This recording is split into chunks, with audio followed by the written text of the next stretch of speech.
What happened in qualifying for the Las Vegas Grand Prix? Right, let's get into Q1. Let's dive straight into it. I'm excited. Let's talk about Formula 1, Q1, and the bottom five were Perez, Alonso, Albon, Bottas, and Stroll. And ding, ding, ding! The first question is from Devand. Why is Perez still racing for Red Bull? Perez out in Q1. Am I surprised? No. Perez didn't look quick in practice at all, really.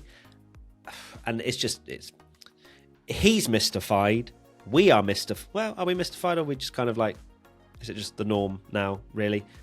It's difficult, isn't it? Because you're looking at the Red Bull situation. Karun Chandok, I think, in the coverage on Friday was saying, like, I've kind of given up trying to guess the Red Bull driver situation. And I'm sort of the same. I don't know if you feel the same way as well, Tommy. Like, I have no idea what they're going to do. And that's a predicament that Red Bull are going to have to do something or sacrifice a driver that they want to sort out this 4-driver roster problem. Imagine they only had one team. What would they do then? But they got 2, so they've got a few more slots to fill. It's barely a surprise. It's happened so much.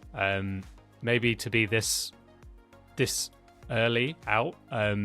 Normally it's like Q2 and sometimes in the lower parts of Q3. But I mean, Perez brings so much sponsorship and everything into the sport, but it's just surely not enough. It's meant to be, and he's not a bad driver. His confidence just completely gone in that team. It's not working, and it's just embarrassing now. Like, something has to change. He's beaten by both RBs. One of them's into splitting the McLarens, which we'll talk about him later, much to Christian Horner's disgust. And Perez just has to go now, but it's so hard to guess. I completely agree with what you said about it, that you feel like, well, this must be the final straw now.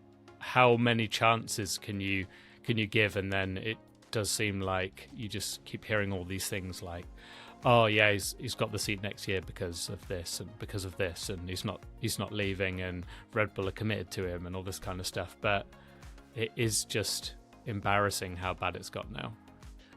And when you actually look at it from a driver perspective, right, as Sergio Perez, I'm almost surprised that you wouldn't just sort of cut your losses and try and get a seat somewhere else, because he would be doing better.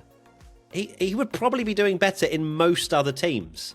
That car, that philosophy of that car, does not work for him, does not work for many drivers, as we've seen in the past. This isn't something that is a recent thing. It's just that with Red Bull's performance coming back into the field, it's marked and shown and highlighted even more so. So yeah, we will, as always, see where this goes. Other drivers to talk about, Alonso. Yeah, I'm actually surprised that Lance Stroll, despite sitting in the pits the entire time and then missing out, I think it's some running on FP3 as well, managed to get within 0.2 of the GOAT. So, I mean, I'm saying Lance Stroll, biggest good surprise. P20, but he's rolled out the pits and popped in a little 34.4. Still last, but Aston Martin, my goodness. Adrian, please. Save us. Please, just do anything. Let's go to Q2 then. The bottom 5 in this session were Ocon, Magnussen, Zhou, Colapinto, and Lawson. And the first question from Spadozzle. Who put rockets on Zhou's car? A fantastic qualifying performance from Zhou. Is it too late? Absolutely. It's about 10 races too late, but this is giving vibes of Antonio Giovinazzi. I don't know why it reminds me of it. When Giovinazzi just decided to start getting Q3 at the worst point of his Formula 1 career. Whether Zhou will continue this in the next 2 races, or if we kind of joked about in the predictions and it's come true that he is the 10-degree greatest of all time. But look, a fantastic job from Zhou, and I think he might actually tune into our driver ratings this week. Yeah, it'd be interesting to see what he can do in the actual race, but the qualifying performance was really, really good. We joked about it in the podcast, and we said about that random qualifying session where they're on the hard tyres, so maybe it showed that's the low grip GOAT after all. The big talking point that we need to discuss is Colapinto, of course, doing an amazing job to outqualify Albon, but then just absolutely disintegrating the car. And this is what happens when you have a rookie in the car. They are going to make mistakes, and this was a rookie error. It's not as if it's like a losing the back end or things that you might see more normally. He's just turned into a wall too early. That's just inexperience. It'd been better for him in a weird way if he'd locked up and gone into kind of the wall there. But the fact that he's turned in too early, just a complete misjudgment. And as soon as you saw that, destroyed Williams. Well, penny for the mechanics' thoughts, but every fan as well, just going, oh my, how many times we've seen that this year, just complete written off Williams. Going for Colapinto because, of course, there's been a lot of rumours about the fact that he is going to be on the grid and his manager's very confident and going, oh, loads of people want Colapinto and all this stuff.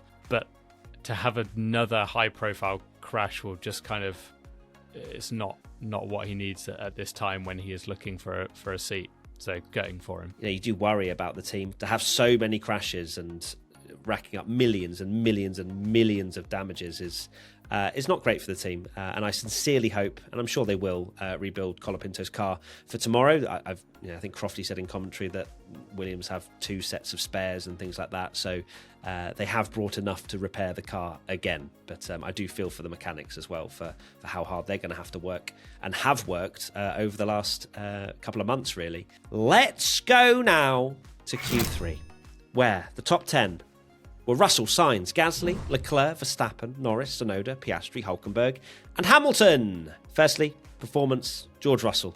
It looks quick all weekend and delivered. He's been amazing in qualifying this year, and you can't deny that. He has been incredible over one lap. It's been the races where he's lacked a little bit to Hamilton, but to stick himself on pole position, give himself a great opportunity to win. It's not as if Mercedes looked slow in practice either, or if they've topped every practice session this weekend. So as much as I think Toto said after qualifying that Leclerc was the fastest long run pace, just want to throw that one out there. There's still a chance. Russell's got a fantastic opportunity, hasn't he, at the front of the field? It's a strange one that it never really looked in doubt. You kind of felt like he was always going to get pole position throughout the session. Looked incredibly quick, and the way we've seen Russell perform this year, you absolutely back him to deliver in qualifying, and that's exactly what he did. Even mentioning to his team, I need to be out later, and the gap was so small to Sainz in the end, 0.09, that maybe that did make all the difference, making sure that he crossed the line right at the last moment. So just a brilliant performance from George. That's what marks a great driver. So for George to do that, I completely agree. I think that is something that may well have been the difference, because George, of course, running the risk of going last, and if there is a crash, then he wouldn't be able to improve. But thankfully for him, that didn't happen, and George was on pole. So yeah, fantastic job from him. At Marta Grabo, are Ferrari regretting signing Lewis or firing the wrong driver? Are Ferrari regretting signing Lewis? No, they won't. They absolutely won't, because Ferrari won't cast judgment until Hamilton is in their car. They know what Hamilton can do. He has so many records to his name. He's shown that he is one of the greatest drivers to ever live, and I don't think Ferrari for 1 second are regretting signing him.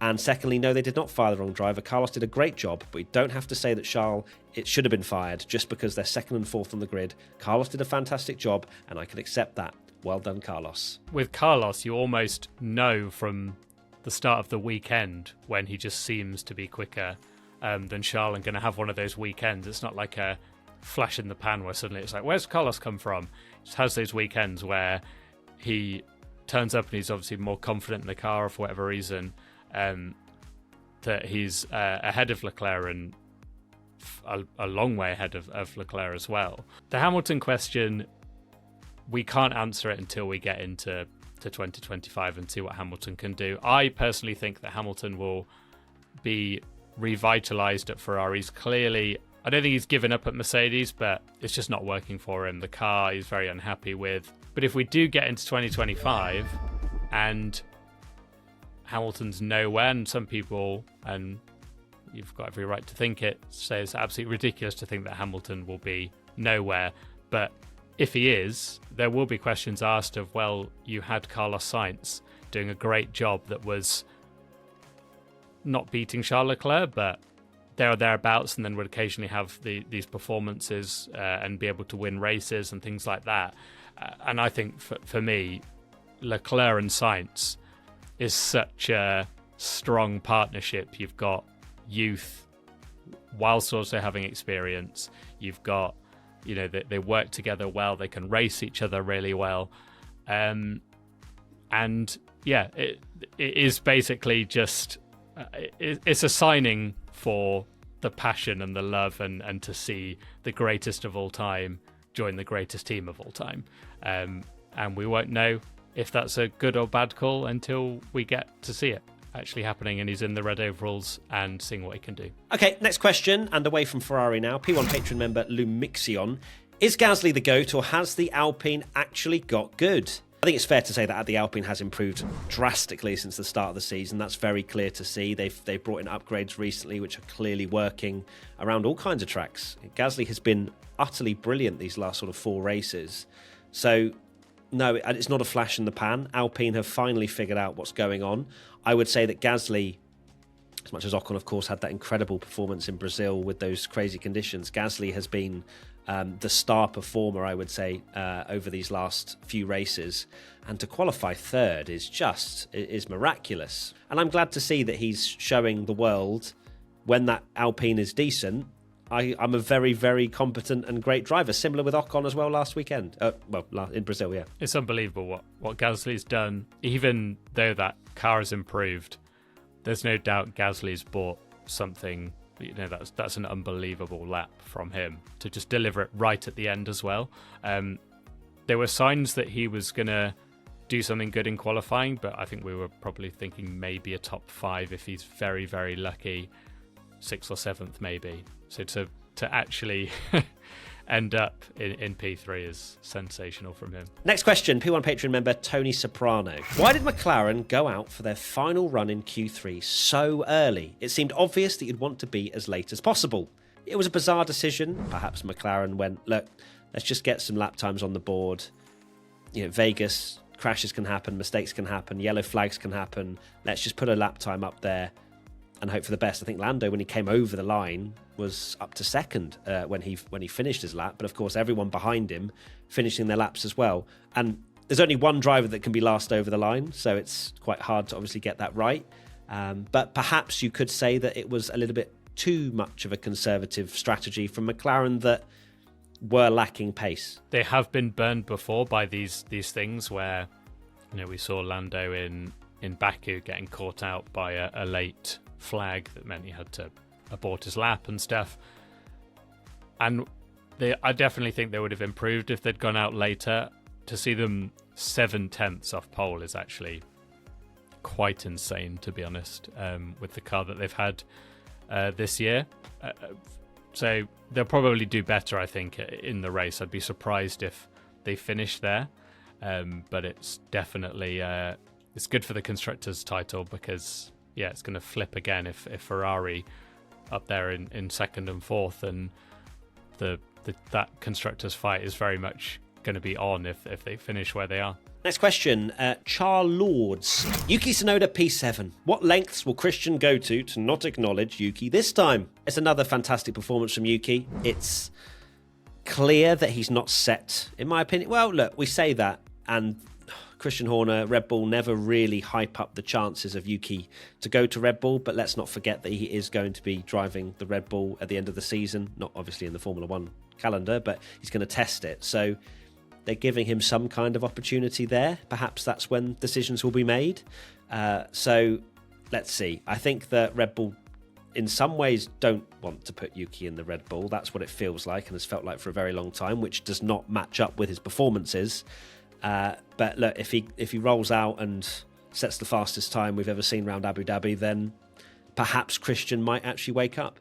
Daniel Ricciardo was put into that RB, and Christian Horner's whole message was, well, if you deliver, you get the Red Bull seat. Yuki beat him. And then when Lawson was coming in, Christian Horner was talking about, you might even get the Red Bull seat if he does well. And there's Yuki Tsunoda splitting the McLarens, while Lawson and Perez are 15th and 16th. So he must be thinking, what more do I have to do? We'll get to Abu Dhabi and see, but all Yuki can do is just keep doing this and piling the pressure on, because he's doing everything that Red Bull would ask of any other driver. Albon, for instance, in my opinion, got promoted for less than Yuki's done. Mainly whether that was because of just what happened with Gasly and they wanted to make the switch. But yeah, just need a good race from Yuki now, and no kind of silly mistake in the race. If he delivers a big points finish, I think that will send a big message to Red Bull. And final question from Young Original 03. Given how quick Mercedes look, could we see Hamilton fly past some of the cars and score a top 5, maybe even a podium? 10th position, it's a place that you can definitely overtake. It's whether it's going to be a sort of DRS train sort of thing that goes on there, perhaps a rocket ship at the front of the train causes no overtakes to happen. But I'm quite hopeful that Vegas is going to deliver some great racing, and Lewis is in the fastest car this weekend. You can't deny that the Mercedes has been the fastest car. So Hamilton's got some work to do, but he is amazing in the race. He has always been amazing in the race. So we're just going to have to wait and see. And of course, with Vegas as well, it's very easy for safety cars to be deployed and things to change the race as well. And slippery conditions, mistakes are out there. So yeah, top 5 is absolutely possible for Hamilton for sure. Yeah, I think he's definitely going to make his way through the field. And I wouldn't be the slightest bit surprised if we end up seeing Hamilton even on the back of Russell by the end of it, which sounds ridiculous with the gap, but we've seen it so many times. Just the way that Formula One works with the car performance, and those two are have their strengths in kind of opposite parts of the weekend, and then always kind of end up together. It's, you look at the championship; they're incredibly close on points as well. It's just the way it's been. So I can see Hamilton going through the field. And that is it. We're done. Las Vegas qualifying wrapped up, and we look forward to tomorrow, where we'll be live on Twitch, Matt P1 Tommy. As always, if you want to come and watch along early, of course, if you're in Europe, but we'll be there as your companions if you'd like to watch. Tommy, what are your final thoughts, please? My final thoughts are that people should buy P1 live show tickets. Yeah, cool. Thanks, Tommy. Absolutely. There we go. Amazing. Is that what you were actually going to say? It wasn't what we No, were it wasn't, say. but it is now. And where are we performing, You covered Tommy? my final thoughts for me, so... Where are we performing, Tommy? We're performing in the UK.